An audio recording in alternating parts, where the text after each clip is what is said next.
చూసి అంటున్నాడు కదా, కన్నీళ్లు విడుస్తున్నాడు. అప్పుడు హజాయేలు, నాయన ఎందుకు నన్ను చూసి కన్నీళ్లు విడుస్తున్నావంటే, ఓ హజాయేలు, నీవు ఇశ్రాయేలు వారి పిల్లలను నేలకేసి కొట్టి చంపుతావు, గర్భిలను కడుపులను చింపివేస్తావు గనుక నీవు వారికి చేయబోయే కీడును నేను తలుచుకుని చింతిస్తున్నాను అని చెప్తున్నాడు. దేవుని యొక్క పరిశుద్ధ గ్రంథం సెలవిస్తుంది, ఇశ్రాయేలీయుల ప్రజల పిల్లలను బండకేసి కొట్టి చంపేటటువంటి అంత భయంకరమైన పాపం ఎందుకు చేస్తున్నారంటే, ఈ హజాయేలు రాజైన తర్వాత నలుగురు రాజులు కూడా పాపం చేసి, హజాయేలు ఇంకా ఈ కార్యం చేయకముందే నలుగురు రాజులు, అందులో యెహూ ఉన్నాడు, యెరోబాము ఉన్నాడు, ఇంకా చాలామంది ఉన్నారు. అందరూ రాజులు కూడా వచ్చినటువంటి రాజును చంపేసి రాజరికం వేలి పాపం చేసి దేవునికి వ్యతిరేకంగా, యెహోవాకు వ్యతిరేకంగా పరిపాలన చేస్తూ పాపం చేస్తున్నారు. అందువల్ల ఈ హజాయేలు వచ్చి 10వ అధ్యాయము 31, 32, 33 వచనాలలో రాయబడి ఉంది. ఈ హజాయేలు వచ్చి ఇజ్రాయేలు మీదకి దండెత్తి వచ్చి చుట్టూ ఉన్న బార్డర్లన్నీ కవర్ చేసి ఆ యొక్క ఇజ్రాయేలు ప్రజల్ని హింసించి ఈ విధంగా ఎలీషా చెప్పినట్టు చేసినట్టు రాయబడి ఉంది. కీర్తనకారుడు అంటాడు, ఇంతటి ఘోర కృత్యము చేయబడట ఒక కారణం ఏంటంటే, కీర్తన 137:9లో నీ పసిపిల్లలను పట్టుకొని వారిని బండకేసి కొట్టువాడు ధన్యుడు. ఇది అక్షరార్థంగా తీసుకుని ఎవడైనా వారి పసిపిల్లలను తీసుకుని వారి పిల్లలను తీసుకుని బండకేసి కొడతాడా చెప్పండి? కొట్టడు కదా.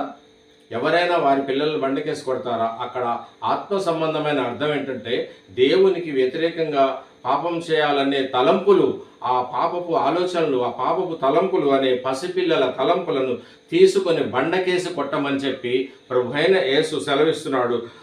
లూకాసు వార్త 13వ అధ్యాయము 34వ వచనంలో ఆయన, యెరూషలేమా యెరూషలేమా, ప్రవక్తలను చంపుచూ వచ్చిన దానా, కోడి తన పిల్లల రెక్కల కింద ఎలాగూ చేర్చుకున్నో అలాగే నేను ఎన్నో మార్లు నీ పిల్లలను నా రెక్కల కింద చేర్చుకోవాలని ఉంటిని కానీ మీరు వల్లకపోతిరి, అందువలన మీ పిల్లలను శత్రురాజులు వచ్చి చంపేశారు.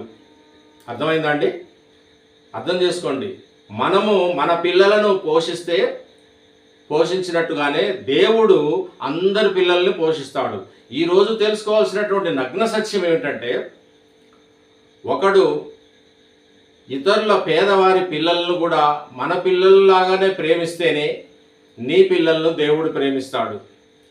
ప్రవక్తల పిల్లలను కూడా దేవుడు ప్రేమించి తీసుకుని వెళ్ళి అక్కడ సర్వ సౌఖ్యాలు ఇస్తూ ఉంటే, ఆ ప్రవక్త దర్శనమందు కలగని దర్శనమందు, అయ్యా నా కుమారుడు ఎక్కడా అని చెప్పి అడిగితే, అక్కడికి తీసుకెళ్ళి ఇగో నీ కుమారుడు ఇక్కడ ఉన్నాడు అని చెప్తే, కుమారుడు తీసుకెళ్ళిపోతాను భూమి మీద కంటే, తీసుకెళ్ళిపో కావాలంటే అంటే ఆ కుమారుడు అన్నాడు, నీవు భూమి మీద ఇతరుల పిల్లలను నన్ను పెంచుకున్నట్టుగానే ఆ పిల్లల అందరి పేద పిల్లల్లో నన్ను చూసుకొని పెంచితేనే ఇక్కడ నేను సుఖంగా ఉంటాను. దేవుడు నాకు రక్షణకర్త అయి ఉన్నాడు, రక్షకుడై ఉన్నాడు, ఆయనే నాకు సర్వస్వమై ఉన్నాడు, ఆయన కంటే రక్షణ ఆధారం ఏదీ లేదని చెప్పి కుమారుడు ప్రవక్త అయిన తండ్రిని భూమి మీదికి పంపించేశాడు. ఎంత గొప్ప మాట చూడండి. ప్రకటన గ్రంథం 2వ అధ్యాయం 23లో వచనం కూడా, దాని పిల్లలను నిశ్చయంగా చంపుతావా అన్నాడు. ఇంకా చూస్తే అద్భుతమైన మాటను చూస్తే ఆ యొక్క విషయంలో యెషయా గ్రంథం 57వ అధ్యాయంలో అంటాడు కదా, నీ పసిపిల్లలను ఆ చెట్ల కింద పుట్టల కింద మరి ప్రతి చోట నీవు చేసిన పాపం వల్ల నీ పసిపిల్లలు చంపబడుతున్నారు. ఎంత దారుణమైనటువంటి మాట అంటే అది ఈ ప్రపంచంలో ఎవరికీ జరగకూడనటువంటి మాట. ఈరోజు అనేక మంది పాస్టర్లు వారి పిల్లలను బాగుగా పెంచుకోలేక, నీతి నియమాలతో పెంచలేక, వీరు నీతి తప్పిపోయి వారు నీతి తప్పిపోయి అనేక రకాలుగా హింసపడుతూ ఉన్నారు. ఎందుకు కారణం అంటే బైబిల్లోని నగ్న సత్యం తెలియదు. ఎవడైనా ఒకే ఒక ఆజ్ఞ, దేవుని యొక్క పరిశుద్ధ గ్రంథంలో దేవుడు మనకిచ్చిన 10 ఆజ్ఞల్లో ఒకే ఒక ఆజ్ఞను పాటిస్తే 10 ఆజ్ఞలు కూడా దాని ద్వారానే పాటించినట్టు అవుతుంది. అదే నిన్ను వలె నీ పొరుగు వారిని ప్రేమించు, నిన్ను వలె నీ పసిపిల్లలను, నీ పొరుగు వాని పసిపిల్లలను ప్రేమించు. అప్పుడు నీ పిల్లలు దేవుని చేత ప్రేమించబడతారు, రక్షింపబడతారు, సమస్త అపాయముల నుండి తప్పించబడతారు. ఈరోజు ఇజ్రాయెల్ దేశం మీదకి అకారణంగా యుద్ధానికి వస్తూ చేస్తున్నటువంటి వారి గర్వం వలన వారి పసిపిల్లలు వేల సంఖ్యలో చనిపోతున్నారంటే దానికి కారణం ఆ పిల్లల తప్పిదమా, వారు చేస్తున్నటువంటి పెద్దల తప్పిదమా?